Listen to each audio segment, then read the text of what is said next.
আন্দোলন করলাম দেশের জন্য, তখনও দেশের মানুষের কথা মনে করে আমরা আন্দোলন করেছি। আর এখনো ঠিক মনে হচ্ছে যে আমাদের মা বাবা ভাই বোন এরাই অসুবিধায় আছে এবং আমাদেরকেই এগিয়ে আসতে হবে। না, আসলে এভাবে খুব কাজ করা হয় না। আসলে দেখা যায় আমরা অধিকাংশ এখানে বাসায় খুব একটা কাজ করি না, কিন্তু দেশের প্রয়োজন হলে মানুষ পারে না এমন কিছু নেই। দেশের প্রয়োজনে আমরা সব কিছু করতে পারি।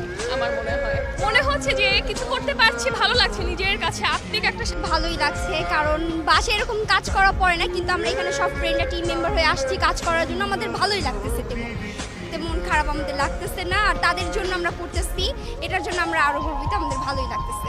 আমরা তাদের এতটুকুই বলবো যে সবাই আসি, আমরা এখানে একসাথে কাজ করি, ভালো লাগবে। আর তাদের জন্য কিছু করতে পারলে আমাদেরই বাংলাদেশ, আমরাই না যদি করি তাহলে কে করবে?